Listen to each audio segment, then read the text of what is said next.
Ah, t'es jaloux, espèce de jaloux. Va. Quoi? Bon bah ce sera sans sucre alors. On est chaud bouillant quoi. Moi je m'appelle Aloïs. À l'origine je suis né en métropole mais ça fait 23 ans que je suis là maintenant. Donc je suis arrivé en 2000 à La Réunion avec mes parents. Et ben, je suis agriculteur à la possession dans les Hauts de Pichette. Là ça fait quelques mois qu'on est en train de s'installer. Donc je ne suis pas tout seul avec un collègue au sein d'une SCEA. Pas du tout. J'ai un parcours un peu atypique, non, mais on va dire que j'ai testé beaucoup de choses. Déjà, les études, c'était pas fait pour moi, clairement. Donc, moi, j'ai eu mon bac et j'ai arrêté après. C'est dommage parce que j'adore apprendre des choses nouvelles, mais le format éducation nationale ne me convenait pas du tout. Donc, après mon bac, j'ai quitté le lycée, enfin, j'ai quitté le système scolaire.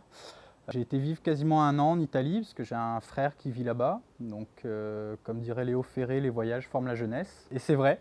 Et puis, quand je suis revenu, j'ai travaillé avec mon père d'abord dans l'immobilier. Et puis après, voilà, j'ai fait pas mal de choses. J'ai travaillé dans une société d'ambulance. Et puis, j'ai travaillé dans le périscolaire aussi. Donc, je faisais de l'aide aux devoirs avec des marmailles dans le primaire. Plein de petites choses comme ça. Jusqu'à temps que en fait, je fasse mon PDC et que je me dise ok, c'est ça que je veux faire, en voyant en fait Rémi, donc le formateur, qui lui était agriculteur, voilà, sur les principes de la permaculture. Et là ça a été ouais, un peu la révélation. Je me suis dit ok, c'est ça que je veux faire, il n'y a plus de doute. On tombe sur Permaculture Réunion parce que, alors je ne sais pas si c'est toujours le cas, mais à l'époque, c'était le seul centre de formation qui donnait donc ce cours de design en permaculture, auquel je me suis inscrit, pour lequel j'ai eu la chance d'avoir un financement de la région et donc que j'ai pu suivre. Ouais. Pour être agriculteur, il faut être diplômé en fait, il faut avoir ce qu'on appelle la capacité agricole. Et donc j'ai dû passer un diplôme, donc c'est une grosse formation d'un an quand même, qui se fait donc en centre de formation agricole. Donc j'ai suivi la formation, j'ai eu mon diplôme, la capacité. Là, je suis venu travailler quelques temps pour Permaculture Réunion. À l'époque, il y avait encore Rémi. Être diplômé, c'est bien, mais une des grosses difficultés à La Réunion, c'est de trouver du terrain. Le foncier, c'est très compliqué. Qu'au départ, en fait, Rémi m'avait proposé de travailler avec lui. Et puis voilà, pour des raisons diverses et variées, lui, il est parti en Australie. Et donc le terrain que lui exploitait, du coup, restait vacant. Et donc il m'a proposé si je voulais le récupérer, quoi. En fait, c'est quand j'ai travaillé dans le périscolaire, justement, puisque j'étais donc au sein d'une asso. En fait, ce qui était intéressant, donc on faisait 1 heure d'aide aux devoirs et puis 1 heure d'activité voilà, culturelle, etc. pour les marmailles. Les gérantes de l'association, elles connaissaient un petit peu la permaculture. Moi, j'en avais jamais entendu parler. Et en fait, elles ont fait venir Bernard Lonzo, qui lui est un permaculteur au Québec, si je ne me trompe pas. Donc lui, plutôt branché permaculture humaine.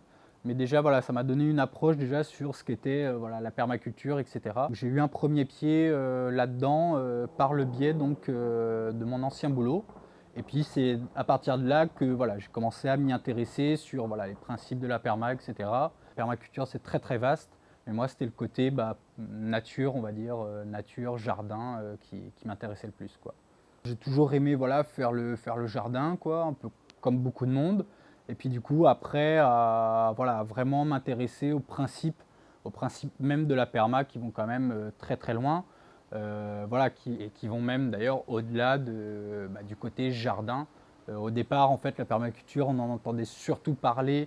Même au départ, on confondait un peu, on pensait que c'était un peu une technique de culture, alors que finalement, pas du tout. La culture en fait partie, mais il n'y a pas que ça. Mais moi, c'est ce côté-là qui m'intéressait. Donc voilà, donc souvent, moi, je dis que je suis permaculteur, agriculteur, quoi. Après, on peut être permaculteur, architecte, par exemple. Voilà. Moi, je dirais le partage. Moi, j'ai commencé à entendre parler de permaculture par la permaculture humaine. Et en fait, voilà, ça rejoint. La permaculture n'invente rien. Et ça rejoint en fait ce qu'on est, c'est-à-dire qu'on est des êtres sociaux et qu'on a besoin des uns des autres.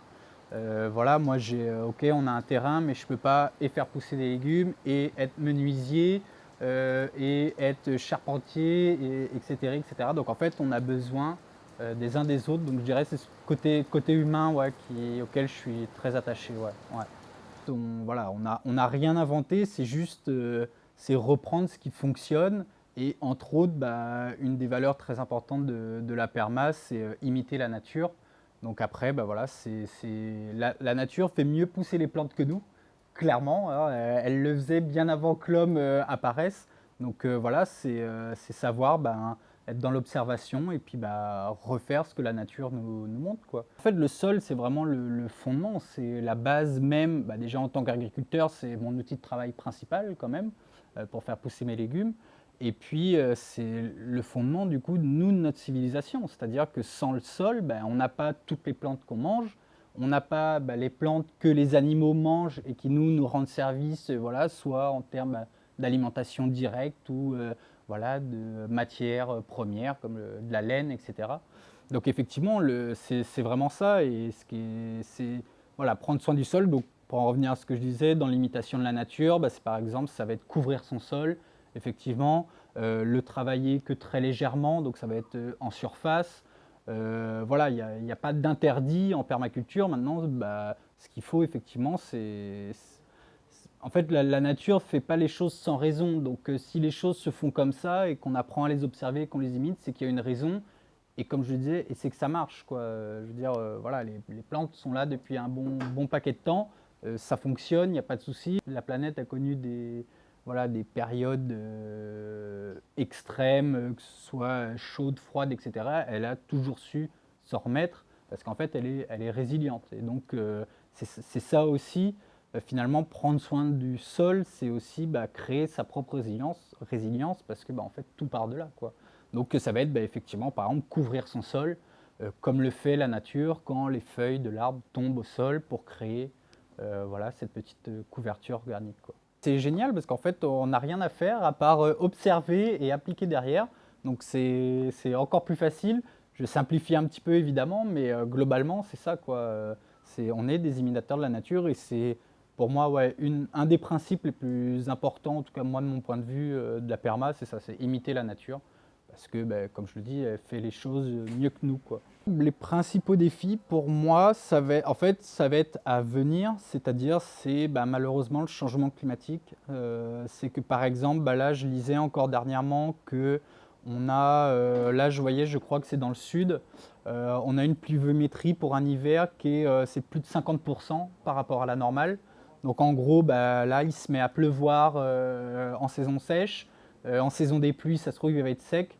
Voilà, il va faire très sec, donc ça va être pouvoir s'adapter à ça. Est-ce que nous, en tant qu'humains, la Terre, il n'y a aucun problème, voilà, elle saura s'adapter comme elle l'a toujours fait. Nous, est-ce qu'on va y arriver? Bonne question, je ne sais pas. Même en mettant en place voilà, toutes ces bonnes pratiques, entre guillemets, je ne sais pas si on y arrivera. Donc moi, je dirais que le défi majeur, là, ce sera ça. Ça va être de s'adapter en fait au changement climatique qui arrive, voilà, là quoi qu'on fasse, quoi. Voir, on est en hiver et il fait que de pleuvoir, quoi. Donc ça devient compliqué et je trouve ça un peu inquiétant. Donc moi je suis dans l'ouest, donc en zone semi-sèche.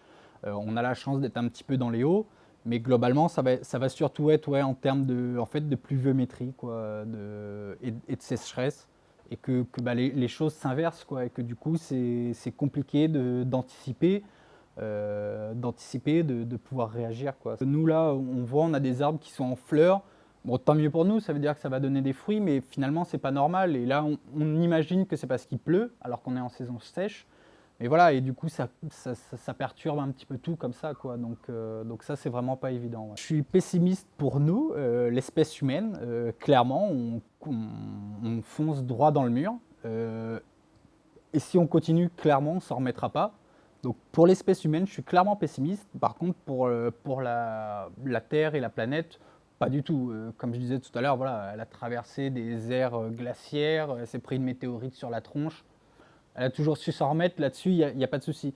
Et c'est ça qui me rend encore plus triste, c'est que finalement, on a l'intelligence de le savoir, de le comprendre, de savoir ce qu'il faut faire, de savoir ce qu'il ne faut pas faire. Et malheureusement, on continue dans la même direction. On a toutes les clés en main, et au lieu de déverrouiller la serrure et de passer par la porte, on continue d'essayer de traverser le mur, sauf que non, on n'y arrivera pas, quoi. Malheureusement, c'est la monoculture. C'est la monoculture, c'est des surfaces qui sont de plus en plus grandes. Donc ça veut dire qu'il faut de plus en plus grosses machines pour pouvoir les exploiter. Sauf que, encore une fois, on va à l'inverse de ce que fait la nature, c'est-à-dire faire des choses à petite échelle, un maximum de diversité. C'est tout simplement pas mettre tous ses œufs dans le même panier. Et moi, je critique pas, mais je veux dire, voilà, maintenant, on le sait, la monoculture, ça marche pas. Ça marche un moment, mais arrive un temps où ça ne marchera plus. On le sait, on sait faire autrement. Et voilà, et on continue pour malheureusement pour du pognon en fait, parce que c'est ça, voilà, on est dans une société capitaliste et maintenant il n'y a plus que ça qui compte. Sauf que, ok, mais arrive un moment, voilà, quand il n'y aura plus rien et tout sera mort, nos billets, on pourra pas les manger, quoi, malheureusement. C'est revoir toutes ces pratiques agricoles-là, que sont, oui, clairement la monoculture et l'explosion des superficies agricoles, quoi. Encore, voilà, nous, à La Réunion, on est quand même à plus petite échelle, mais voilà, je vois que ce soit même en France ou en Europe, voilà, je ne parle même pas par exemple des États-Unis ou de l'Australie où là ce sont vraiment des surfaces démentielles, mais voilà, où on tend vraiment faire ça, c'est de plus en plus grandes surfaces pour de moins en moins d'agriculteurs. Mais après, c'est vraiment en fait le cercle vicieux et parce que de plus grandes surfaces, ça veut dire de plus grosses machines, donc forcément le gars qui vend les machines, lui il se frotte les mains. Enfin, voilà, c'est vraiment ce cercle vicieux-là, mais et encore, je me répète, mais qui vraiment est triste pour nous parce que c'est vraiment se tirer une balle dans le pied, quoi. C'est toujours pareil, quoi. On en a parlé un petit peu maintenant. Je trouve que le grand public commence à en avoir conscience, mais par exemple par rapport à la problématique des abeilles, quoi. C'est clair que voilà, aujourd'hui on commence quand même à être plus sensibilisé sur l'importance des abeilles dans l'écosystème et que à force de toutes les buter avec voilà, tous nos produits, ah oui, oui, on court à notre perte. Les sols, c'est pareil, on parlait des sols tout à l'heure. Voilà, les sols maintenant, en fait, sont des sols morts, quoi. Il y a plus rien. C'est-à-dire que dès l'instant où, en fait, on ne va pas mettre l'engrais pour faire pousser nos plantes, ça ne marche plus. Ça marche plus. Encore une fois, à La Réunion, on a la chance d'avoir quand même des saisons très marquées. Ça va très vite, donc les sols peuvent se régénérer relativement vite. Mais dans des climats tempérés comme en métropole, c'est très très très compliqué. C'est-à-dire que même, voilà, demain, on prend conscience, on fait tous de la perma, tous les agriculteurs, mais il y en a pour qui ce sera trop compliqué parce qu'avant que tout l'écosystème naturel se remette en place, il va falloir un paquet d'années, mais en attendant, nous, on ne peut pas arrêter de manger, quoi. La permaculture, en fait, c'est un peu enfin, c'est pas un pari, en fait, c'est une vision sur le long terme. Donc, effectivement, des fois, ça va aller plus vite voilà, de mettre des produits ou de balancer un désherbant que d'y aller avec sa gratte ou sa débroussailleuse. Sur la mise en place, c'est vrai qu'il y a peut-être plus de boulot physique, mais qui pour moi n'est pas du tout un inconvénient parce que du coup, j'ai pas besoin d'aller à la salle de sport. Voilà, je suis en super forme physique, donc ça c'est top. Mais voilà, mais on sait qu'après, sur le long terme, en fait, voilà, on crée cette résilience et on sait qu'une fois que l'écosystème sera là, qu'on aura ok, nos ravageurs, mais qu'on aura aussi nos auxiliaires pour nous aider et que c'est créer cet équilibre-là et qu'une fois que l'équilibre il est créé, il n'y aura pas de souci. Et je sais que voilà, dans 10, 15, 20 ans, voilà, j'aurai un sol vivant qui sera bon, qui sera bien productif. Et en vrai, ça marche déjà pas mal, quoi. Arrive un moment, faut arrêter de trop se poser de questions et c'est se dire qu'en fait, voilà, on n'a pas le choix. Si nous, on veut, en tant qu'espèce humaine, continuer et, voilà, de vivre sur cette planète, en fait, on va pas avoir le choix parce que clairement, voilà, l'agriculture conventionnelle, c'est bien, c'est rapide, mais c'est pas résilient. C'est une vision à court terme, mais sur une échelle pour une espèce vivante, enfin, on n'a pas vocation à, voilà, à vivre sur le court terme, quoi. Je veux dire, on est comme toutes les autres espèces, c'est pareil. Hein, on a tendance à croire que l'humain, on est au-dessus. Pas du tout, je veux dire, on est comme les fourmis ou les oiseaux. Notre but, c'est juste de perpétuer l'espèce, voilà, pour continuer à être là, parce que comme toutes les autres, on a notre fonction, notre rôle à jouer. Mais maintenant, on n'y arrivera pas si on continue comme ça, quoi. Voilà. Ici, on en a un exemple typique, c'est ce qu'on appelle le jardin créole, comme on voyait avant. Où, voilà, on a en fait Voilà, pour le dire vite, on a des grands arbres, des moyens arbres, des petits, des buissons, des aromatiques. On a peut-être une ruche, et encore une fois, l'humain a son rôle à jouer aussi en termes de, bah voilà, on a aussi le voisin. Bah moi, les carottes dans ma cour, ça pousse bien. Toi, les brinjelles, ça pousse bien. Bah, je te donne un peu de carottes, tu me donnes un peu de brinjelles. Et c'est là aussi que, voilà, que l'humain a son importance parce que, encore une fois, on ne peut pas non plus tout faire. Mais clairement, oui, voilà, ici on en a un exemple parfait qui est le jardin créole, quoi. Après, c'est qu'une question de répartition. C'est une question de répartition. Souvent, on dit ça, ah, mais il n'y a plus de place. Non, c'est pas vrai. C'est qu'une question de répartition. Quand on voit que certains ont voilà, des dizaines et des dizaines d'hectares, et puis qu'à côté, voilà, tu as 20 mètres carrés quand tu as la chance d'avoir une cour, parce que autrement tu habites voilà, en appartement. En fait, c'est juste, encore une fois, une question d'équilibre, c'est tout. C'est que la répartition est mauvaise, mais autrement, oui, il y a de la place pour tout le monde, mais après, voilà, en fait, ça part tellement loin que des fois, c'est vrai que c'est un peu désespérant, parce qu'en fait, on sait plus, on s'est tellement déconnecté de ça qu'on ne sait plus vraiment comment faire autrement. Aujourd'hui, par exemple, il faut savoir qu'un agriculteur nourrit à peu près une centaine de personnes. Mais c'est pas normal. Il est où l'équilibre là-dedans? Non, qu'une personne en nourrisse 4 ou 5, et puis c'est pareil qu'en échange, bah, lui, il est voilà, le menuisier, ou, voilà, comme je disais tout à l'heure. Mais là, c'est pas normal. Et sachant qu'en plus, bah, des agriculteurs, il y en a de moins en moins. L'agriculteur, c'est un des métiers, si ce n'est le pire en termes de reconnaissance du travail et de l'importance que ça a. C'est le pire métier à choisir, hein. Franchement, moi, je sais que quand je suis rentré en BPREA, voilà, la directrice du centre de formation était venue, voilà, dans la première journée, nous présenter, etc., le centre, et surtout nous avait dit, bah, voilà, bravo et merci à vous, parce que vous avez vraiment fait un choix courageux. Quand on sait derrière, voilà, je veux dire, on le sait, hein, agriculteur, clairement, c'est pas la panacée, quoi, que ce soit en termes de, voilà, de travail ou de revenus. Effectivement, c'est difficile.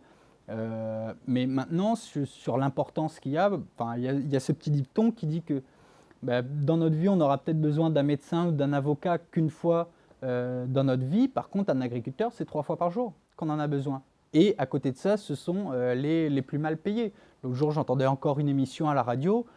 Voilà, j'ai plus les chiffres exacts, je ne voudrais pas dire de bêtises, mais c'est hallucinant le nombre d'agriculteurs, par exemple, qui vivent du RSA. Parce qu'ils s'en sortent pas. Parce qu'ils s'en sortent pas. Mais c'est pas normal. Parce que sans ces gens-là, enfin, je veux dire, il faut bien se rendre compte, on ne mange pas. On ne pourrait pas manger. Je veux dire, manger, c'est quand même pas mal, c'est quand même pratique, quoi. Et on ne pourrait pas. Et à côté de ça, bah voilà, ce sont des gens qui galèrent. Aujourd'hui, en métropole, le taux de suicide des agriculteurs, ça fait peur, ça fait froid dans le dos. Ça fait froid, mais parce que voilà, parce qu'on sort pas, ils s'en sortent pas parce que voilà, on est pris dans cette machine, dans le cercle vicieux dont je parlais tout à l'heure. Effectivement, je veux dire, personne n'a envie de bosser 12 heures par jour, 7 jours sur 7, 365 jours par an pour gagner 400 euros par mois, quoi. Enfin, qui veut faire ça, quoi? Je veux dire, voilà. En vrai, alors moi, c'est ça que j'aime bien dans l'agriculture et en tant qu'agriculteur, c'est que, et surtout dans la permaculture, c'est qu'en fait, on va toucher énormément de corps de métier parce que, voilà, et en particulier en permaculture où on va avoir par exemple sur de la récupération, donc des fois, il faut se faire un petit peu soudeur. Voilà, on va récupérer, maintenant, ça marche bien, c'est les palettes, donc il faut se faire un petit peu menuisier. Voilà, évidemment, on est jardinier, on est aussi un petit peu, j'exagère, mais un peu biologiste, parce que il faut connaître voilà, les plantes, leurs besoins, comment ça marche, toutes les bébêtes qui nous entourent. Donc finalement, sur la journée type, en fait, et moi c'est ça que j'aime bien dans mon boulot, c'est que elles se ressemblent pas trop. En vrai, alors oui, on a bien sûr nos routines, on a des choses à faire qui sont essentielles, comme voilà, ça peut être les animaux, ou voilà, l'arrosage des plantes, etc. Mais globalement, voilà, il y a une telle variété de choses à faire que c'est ça que je trouve qui rend ce boulot très très intéressant. C'est-à-dire, voilà, moi, je monte pas dans mon tracteur le matin, je moissonne et puis je rentre et puis c'est comme ça tous les jours, quoi. Donc voilà, donc il y a des fois, je vais aller planter des arbres, des fois je vais planter des légumes, des fois je vais aller couper du bois, des fois je vais m'occuper des animaux, enfin voilà, des fois je vais aller faire des recherches. Voilà, il pleut, je vais me mettre sur l'ordi, je vais faire des recherches. Voilà, sur telle maladie, sur telle plante, sur telle association de culture, sur, voilà, sur de la recherche de semences ou des choses comme ça, quoi. ouais, ce côté-là où c'est vraiment pas monotone du tout, quoi, où on peut, voilà, des fois on peut même, je sais pas, se taper des délires, essayer, je sais pas, l'autre jour là avec mon collègue, on a fait une arche pour faire monter des fruits de la passion dessus. On a fait par exemple une clôture, j'avais vu sur internet une clôture vivante où en fait on va planter en croisillon comme ça, donc qui va nous donner vraiment une clôture avec des mailles, mais c'est du vivant, ce sont des arbres, enfin. Voilà, plein de choses comme ça, et c'est ça qui est vraiment cool. Et pareil, qui vont aussi nous servir pour plus tard. Plein de choses qu'on expérimente, et c'est ça qui est cool aussi de pouvoir se le permettre, quoi. Parce que bah voilà, il y a des fois, voilà, t'en as marre de désherber, tu dis tiens, allez, je vais aller tester ça, je vais essayer, tiens, cet arbre-là, j'en plante un au plein soleil, j'en plante un à l'ombre, je vais voir ce que ça donne.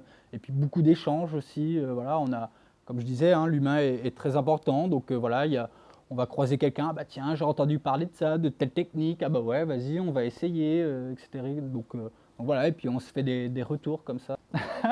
Il y a 5 ans et j'étais pas encore agriculteur. Donc voilà, mais en vrai, après, bah, déjà, après, c'est vrai que c'est bien de pouvoir se reposer aussi, mais déjà, c'est une passion, donc moi, je le vois pas comme une contrainte. Et puis, j'ai la chance aussi d'être mon propre patron. Donc, en vrai, voilà, moi, alors, je prends pas de grosses périodes de vacances, mais voilà, une fois de temps en temps, je prends un lundi, une fois de temps en temps, je vais partir plus tôt, à midi, enfin, voilà, plutôt comme ça que des grosses périodes de vacances. Je suis très, très curieux de nature, donc en vrai, j'aimerais bien pouvoir aller partout. Après, la zone océan Indien, finalement, ben, je ne connais pas. J'ai été à Maurice il y a très longtemps, mais voilà, j'aimerais bien aller visiter Mada, Rodrigue, Mayotte, etc. Et puis l'Afrique aussi. Je ne sais pas pourquoi, c'est un endroit qui m'attire sans trop que je sache pourquoi. Mais ouais, l'Afrique, voilà, du nord au sud, ça m'intéresse bien. Ouais. C'est très très très dur parce que déjà, même moi, la semaine prochaine, je ne sais pas ce que je fais. Donc dans 10 ans, va savoir. En vrai, bah, dans l'idéal, j'aimerais bien être toujours là, sur mon terrain, pouvoir continuer de cultiver voilà, mes plantes, mes légumes, et puis être dans la transmission. Maintenant, plus concret, je ne peux pas te dire. Permaculture, tome 1 et 2 de Bill Mollison et David Holmgreen.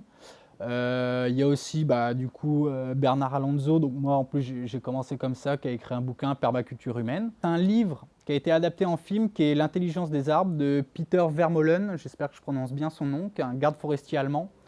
Donc L'intelligence des arbres, qui a été donc fait en film documentaire, qui m'a retourné le cerveau, clairement. Ouais, l'intelligence des arbres, je spoile pas. Allez voir, c'est ouf. Moi vraiment, c'était l'électrochoc, quoi. Enfin, je suis resté bouche bée devant ce film-là, ouais. La permaculture quand même commence à se démocratiser. Moi, quand j'en ai entendu parler, voilà, c'était vite fait, on entendait parler de permaculture.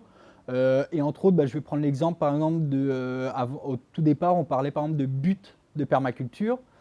Sauf que la permaculture, voilà, comme je l'explique, c'est une vision des choses. Il y a encore beaucoup de gens qui ont cette vision-là des hippies fumeurs de joints qui regardent leurs plantes pousser.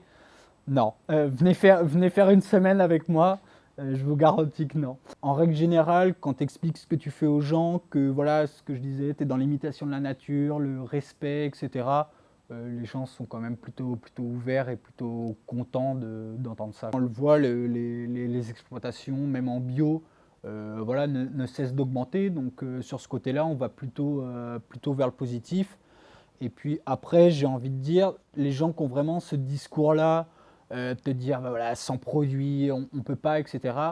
En fait, j'ai envie de dire, c'est plutôt l'ancienne génération et qui sera en fait remplacée.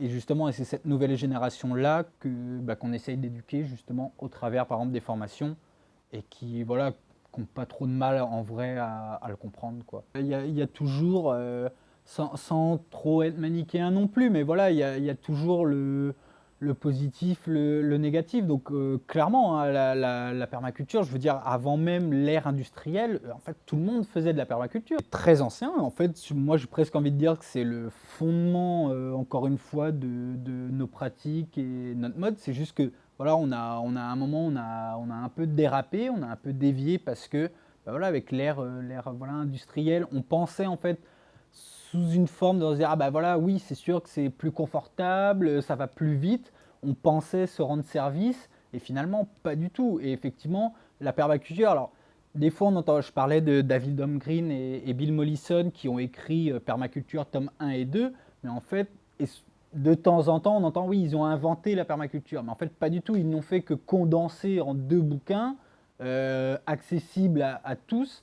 En fait, voilà, ça, des techniques, en fait, ce qui marche et ce qui est résilient, ce qui est pérenne. Mais effectivement, comme le jardin créole, on faisait avant, oui, où les gens faisaient de la permaculture sans s'en rendre compte. C'est-à-dire, aujourd'hui, voilà, tu construis ta maison voilà, avec du bois local, tu as ton jardin, tu es dans le partage, tu fais attention à ta ressource en eau, tu essaies de stocker, tu fais de la perma déjà. Donc oui, non, non, c'est pas du tout quelque chose de nouveau, effectivement. Ouais. Le terme en soi est nouveau, ouais, ça clairement, mais pas les pratiques. Non, pas les pratiques. Les pratiques sont même ancestrales. Encore une fois, on revient à l'humain, où pareil, où en fait, ben, les anciennes générations ont aussi leur place au sein de la permaculture parce que c'est la mémoire, c'est la transmission. Et je veux dire, il y a encore énormément, maintenant on les appelle des autochtones, des indigènes, etc., des peuples qui vivent comme ça, qui vivent en fait en autonomie depuis 15-20 000 ans, voilà, comme les aborigènes d'Australie pour ne citer que, mais que oui, qui ne font que perpétuer voilà, de la transmission des savoirs. Mais comme plein d'animaux, comme plein d'espèces, hein, où c'est juste ça, de la transmission. En fait, on fait tous plus ou moins de la permaculture et on tend tous vers ça. Je veux dire, personne n'a envie de voir la planète crever, quoi. Donc, je veux dire, on est tous finalement des permaculteurs qui s'ignorent. Tout le monde a envie de créer quelque chose de sain, de pérenne, de respirer un air pur. Voilà, c'est juste qu'arrive un moment où c'est un peu fourvoyé. Mais globalement, ouais, on peut commencer. Voilà, alors en plus maintenant avec Internet, etc., on a toute une palanquée de chaînes YouTube sur la perma, donc commencer à se renseigner là-dessus. Et en fait, c'est tellement vaste que même au sein de son métier, on peut se l'appliquer voilà, en fonction de ce qu'on fait, de ce qu'on a envie de faire. Parce que, ce qu'on disait, il n'y a rien de nouveau. Donc après, c'est comment je vais pouvoir le mettre en place. Ça va être, bah oui, discuter avec les gens, venir nous voir, prendre des conseils. En fait, je dirais c'est beaucoup d'ouverture d'esprit, quoi. Et surtout, voilà, que ça se cantonne pas qu'au jardinage, quoi. Mettre en appartement et faire de la perma, il y a aucun problème. Par exemple, alors moi je reste sur le côté plantes, etc., mais on a un lombricompost, donc les vers qui vont venir dégrader nos épluchures de légumes, par exemple, qui vont nous fournir un petit compost que je vais pouvoir mettre dans ma jardinière sur mon balcon pour faire pousser ce même légume. Tu fais déjà de la perma. Voilà, tout simplement. Tu récupères de l'eau, voilà, tu fais de la perma. J'ai des amis, eux, qui ont branché tout leur système de salle de bain et autres à l'eau de pluie. Ils font de la perma, quoi, alors qu'ils ne sont pas du tout jardiniers ou quoi que ce soit. Donc ouais, finalement, c'est tellement vaste et tellement applicable à tous les domaines que c'est vraiment fermé à personne, quoi. Bah, de continuer de développer cette sensibilité-là pour les gens, donc ça ne me concerne pas moi directement, mais voilà, d'être de plus en plus nombreux à se dire permaculteur, quoi. Ouais, je crois que ce serait ça. Mais du coup, ça m'atteint aussi, parce que plus on sera nombreux, et mieux ce sera, et pour tout le monde. Donc, j'ai un peu changé aussi mon état d'esprit, ma vision, dans le sens où moi maintenant, j'attends rien des autres.